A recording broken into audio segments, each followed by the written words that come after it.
Hello everyone. তাহলে আজকের ক্লাসে আমরা C4 সাইকেল সম্পর্কে আলোচনা করব। প্রথম কথা আমাদেরকে জানতে হবে এই যে C4 সাইকেলটা, এই C4 সাইকেলটা কোন দুজন বিজ্ঞানী আমাদের সামনে উপস্থাপন করেছিলেন? বিজ্ঞানী হ্যাচ অ্যান্ড স্ল্যাক।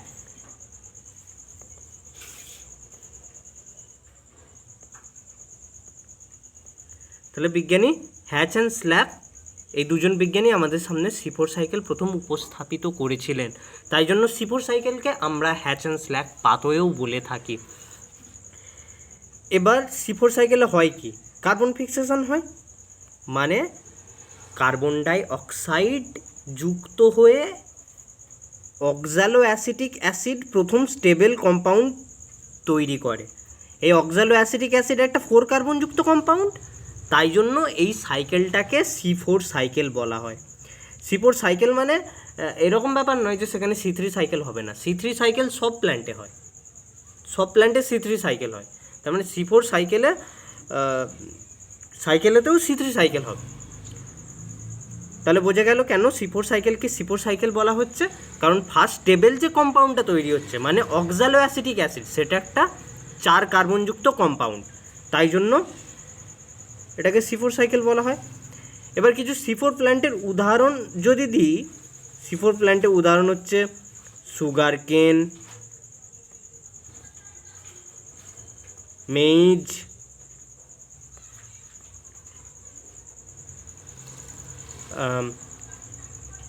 সুগার কেন, মেইজ, এগুলো হচ্ছে C4 প্ল্যান্টসের উদাহরণ।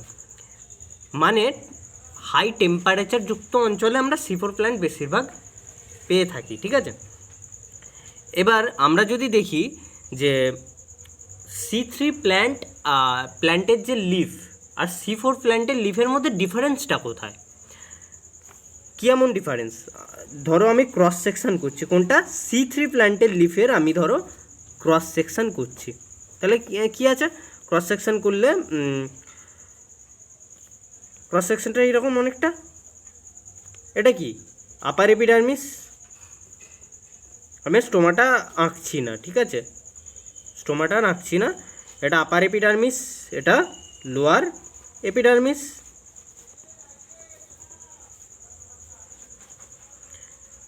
কি আছে? মেসোফিল সেল আছে।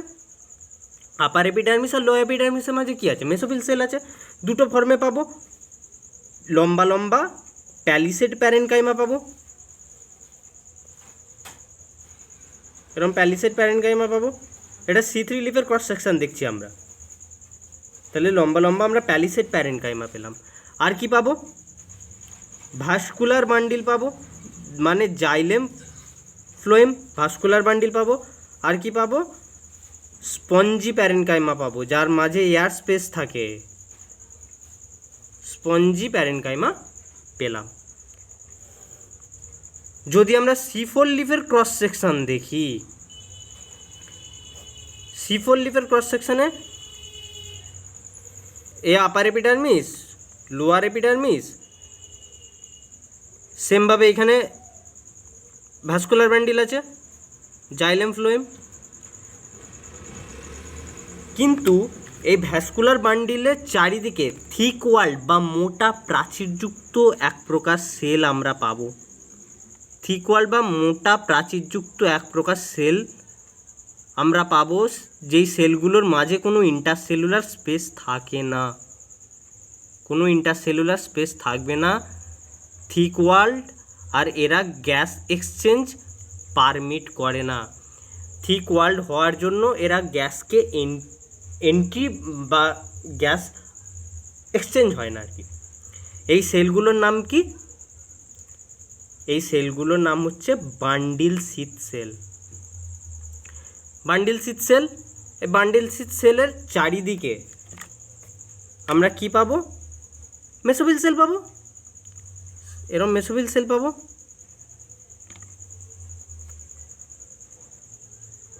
মেসোফিল সেল পাবো এর চারিদিকে, মেসোফিল সেল পাবো। কিন্তু C4 লিফে এটা কি? এটা হচ্ছে আপার এপিডার্মিস, আমি এর পুরোটা আঁকছি না, এটা লোয়ার এপিডার্মিস। কিন্তু C4 লিফে C3 লিফের মতো প্যালিসেড প্যারেনকাইমা স্পঞ্জি প্যারেনকাইমা কিন্তু ডিফারেন্সিয়েটেড নয়, মানে সেম টাইপ অফ প্যারেনকাইমা পাবো আমরা, সেটা না আমরা প্যালিসেড বলতে পারি না আমরা স্পঞ্জি বলতে পারি, কিন্তু সেম টাইপের আমরা প্যারেনকাইমা এখানে পাই।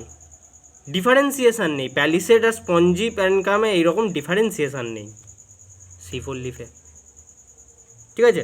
আর এই যে অ্যারেঞ্জমেন্টটা, ভাস্কুলার বান্ডিলের চারিদিকে বান্ডিল শীত সেল, মোটা প্রাচীরযুক্ত বান্ডিল শীত সেল মালার মতো ঘিরে আছে ভাস্কুলার বান্ডিলটাকে, বা তোমার বান্ডিল শীত সেল, মেসোফিল সেল, এই যে মালার মতো অ্যারেঞ্জমেন্ট, এই মালার মতো অ্যারেঞ্জমেন্টটাকে আমরা ক্রাঞ্চ অ্যানাটমি বলি। কি বলি? ক্রাঞ্চ অ্যানাটমি। তাহলে এবার আমরা দেখব বান্ডিল শীত সেলে তাহলে বৈশিষ্ট্যগুলো কি।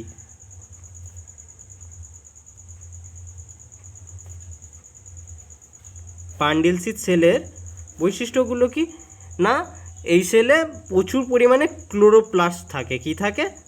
ক্লোরোপ্লাস্ট থাকে। ক্লোরোপ্লাস্ট অনেক দেখতে পাওয়া যায়, অনেক থাকে ক্লোরোপ্লাস্ট আর কি। আচ্ছা, বান্ডিল শীত সেলে থিক ওয়াল্ড হয়, thick walled and impervious to gas exchange, মানে গ্যাস এক্সচেঞ্জ করতে দেয় না। থিক ওয়াল্ড হওয়ার জন্য গ্যাস এক্সচেঞ্জ ভালো হয় না, ঠিক আছে। তাহলে সুবিধাটা কি হলো? সুবিধাটা কি হলো আমাদের সেটা বুঝতে হবে, কেন এরকম অ্যাডাপ্টেশন হলো। ধরো এটা C3 লিফ, এটা C3 লিফের মেসোফিল সেল, C3 লিফের মেসোফিল সেল। এবার C3 লিফের মেসোফিল সেলে কি হয়,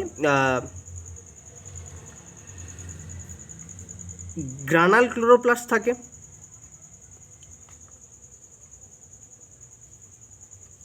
গ্রানাল ক্লোরোপ্লাস্ট থাকে, এটা C3, আমি লিখে দিই এটা C3, ঠিক আছে।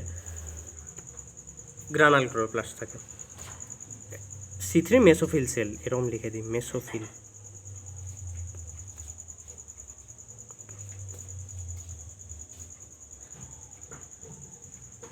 তাহলে এই মেসোফিল সেলে গ্রানাল ক্লোরোপ্লাস্ট আছে।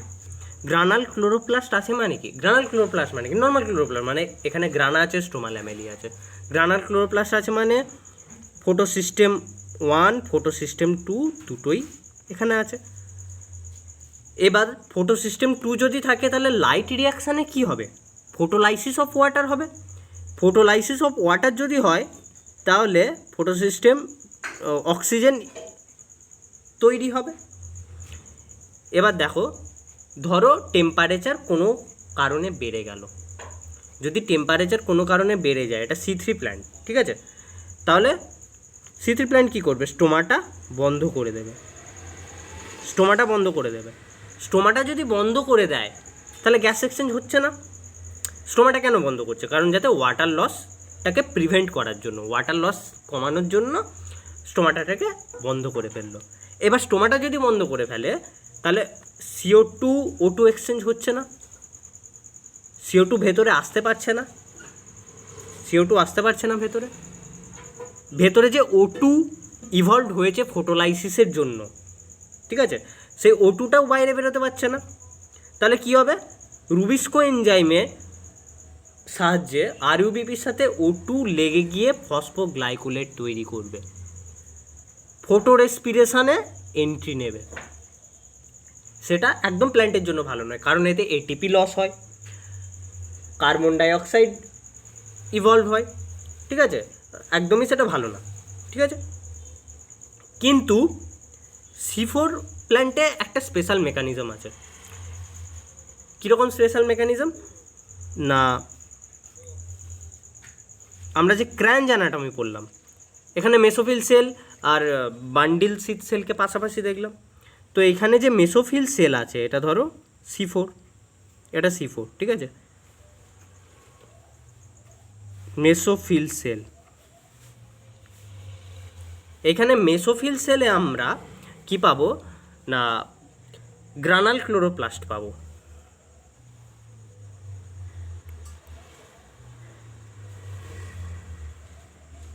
গ্রানাল ক্লোরোপ্লাস্ট পাবো, কিন্তু C3 প্ল্যান্টের মতো মেসোফিল সেলে রুবিস্কো এনজাইম থাকে না, এতে পেপকেজ এনজাইম থাকে। কি থাকে? পেপকেজ এনজাইম থাকে। তাহলে রুবিস্কোটা কোথায় থাকে? রুবিস্কো থাকে বান্ডিল সিথ সেলে। আমি বিএস সেল লিখে দিচ্ছি, বান্ডিল সিথ সেলে রুবিস্কো এনজাইমটা থাকে, ঠিক আছে। এখানে রুবিস্কো থাকে, কিন্তু এখানে আবার গ্রানাল ক্লোরোপ্লাস্ট থাকে না। কি থাকে? এক গ্রানাল ক্লোরোপ্লাস্ট থাকে। এক গ্রানাল ক্লোরোপ্লাস্ট মানে কি? গ্রানা নেই, শুধু স্ট্রোমা ল্যামেলি আছে। আমরা জানি স্ট্রোমা ল্যামেলিতে ফটোসিস্টেম 2 অ্যাবসেন্ট। তাহলে বান্ডিল সিথ সেলে অক্সিজেন ইভলভ হবে? হবে না, কারণ বান্ডিল সিথ সেলে ফটোলাইসিস অফ ওয়াটার হবে না। ফটোলাইসিস অফ ওয়াটার কোথায় হবে? মেসোফিল সেলে হবে। তাহলে মেসোফিল সেলে অক্সিজেন তৈরি হবে।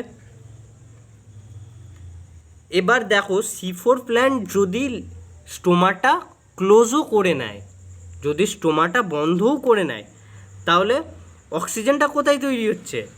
মেসোফিল সেলে তৈরি হচ্ছে, তাই তো। বান্ডিল সিথ সেলে তৈরি হচ্ছে না। রুবিস্কো কোথায় আছে? বান্ডিল সিথ সেলে আছে, মেসোফিল সেলে নেই। তাহলে আবার বান্ডিল সিথ সেলের যে ওয়াল, সেটা thick wall, ইমপারভিয়াস to gas exchange. তার মানে কি? গ্যাস এক্সচেঞ্জকে অ্যালাউ করে না, মানে গ্যাস এক্সচেঞ্জ হতে দেয় না। তাহলে কি হবে? অক্সিজেন কি এখানে এন্ট্রি নিতে পারবে? অক্সিজেন বান্ডিল সিথ সেলে এন্ট্রি নিতে পারবে না। তাহলে এখানে কি C2 সাইকেল বা ফটো রেসপিরেশন হবে? কখনোই হবে না। তার মানে C4 প্ল্যান্টের অ্যাডাপ্টেশনটা কেন হলো? এই কারণেই, ফটো রেসপিরেশনটাকে প্রিভেন্ট করছে। এবার আমরা মেকানিজমটা দেখে নেব না, C4 সাইকেলটা কিভাবে হচ্ছে, সে মেকানিজমটা আমরা নিটের জন্য যতটা লাগবে ততটা দেখব। খুব ডিটেলস আমরা আলোচনা করব না, নিটের জন্য যতটা লাগবে ততটা আমরা ডিসকাস করব। তাহলে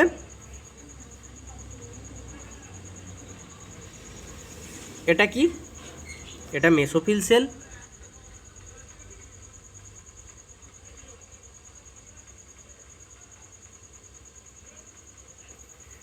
এটা কি?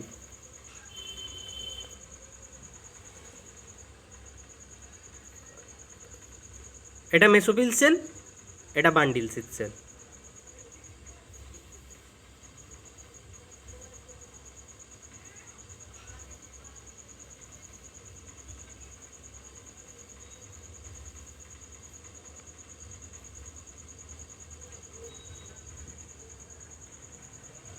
তাহলে এটা কি? Mesophyll cell. আমি লিখে দিই, আমার সাথে সাথে রিভিশন করবে যে মেসোফিল সেলে কোন এনজাইম থাকে? পেপকেজ। মেসোফিল সেলে পেপকেজ থাকে। কোনটা থাকে না? রুবিস্কো থাকে না, রুবিস্কো অ্যাবসেন্ট। এটা কি? এটা বান্ডিল সিথ সেল।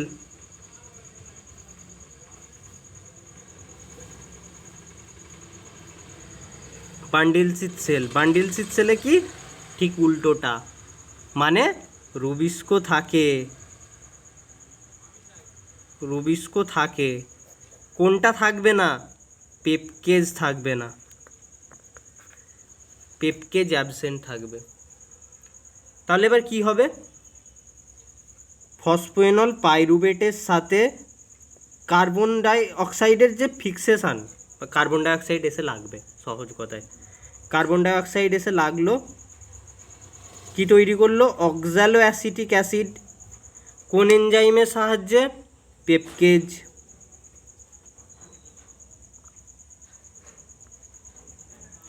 পেপকেজ এনজাইমের সাহায্যে ফসফেনল পাইরুভেটের সাথে কার্বন ডাইঅক্সাইড লেগে অক্সালো অ্যাসিটিক অ্যাসিড তৈরি করবে। অক্সালো অ্যাসিটিক অ্যাসিড ম্যালিক অ্যাসিডে কনভার্ট হবে। Oxaloacetic acid malic acid বা অ্যাসপার্টিক অ্যাসিডে কনভার্ট হবে। কনভার্ট হয়ে বান্ডিল সিথ সেলে ট্রান্সপোর্ট হবে। তাহলে প্রথমে কি হলো, কার্বন ডাইঅক্সাইড ফিক্সেশন হলো, তারপরে ট্রান্সপোর্ট হলো। অ্যাসপার্টিক অ্যাসিড বা ম্যালিক অ্যাসিড, এটা কত carbon compound? Oxaloacetic acid কত carbon compound? 4 carbon. Aspartic acid বা ম্যালিক অ্যাসিড কত carbon compound? 4 carbon compound. 4 carbon compound. এবার কি হবে, ডিকার্বক্সিলেশন হবে, মানে কার্বন ডাইঅক্সাইড বেরিয়ে যাবে। 4 কার্বনযুক্ত কম্পাউন্ড থেকে যদি একটা কার্বন ডাইঅক্সাইড বেরিয়ে যায়, সেটা 3 কার্বনযুক্ত একটা কম্পাউন্ড তৈরি করবে। সেই 3 কার্বনযুক্ত কম্পাউন্ডটার নাম কি? Pyruvic acid. আর এই যে ডিকার্বক্সিলেশনের জন্য CO2টা রিলিজ হলো, এই CO2টা কি করবে? বান্ডিল সিথ সেলে রুবিস্কো আছে, রুবিস্কো এনজাইমের সাহায্যে এই CO2টা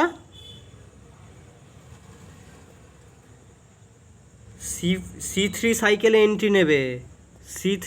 এন্ট্রি নেবে। পাইরুভিক অ্যাসিডটা কি হবে? আবার ট্রান্সপোর্ট হয়ে ফসফেনল পাইরুভেট বানাবে। কিন্তু এই ফসফেনল পাইরুভেট বানাতে দুটো ATP ইউজ হয়, 2 মলিকিউলস অফ ATP ইউজ হয়। তাহলে এই হলো তোমাদের C4 সাইকেল। নিটের জন্য যতটা দরকার আমি সব কিছু বলেছি। তোমরা ভিডিওটা যদি ভালো লেগে থাকে তাহলে লাইক, শেয়ার অ্যান্ড সাবস্ক্রাইব।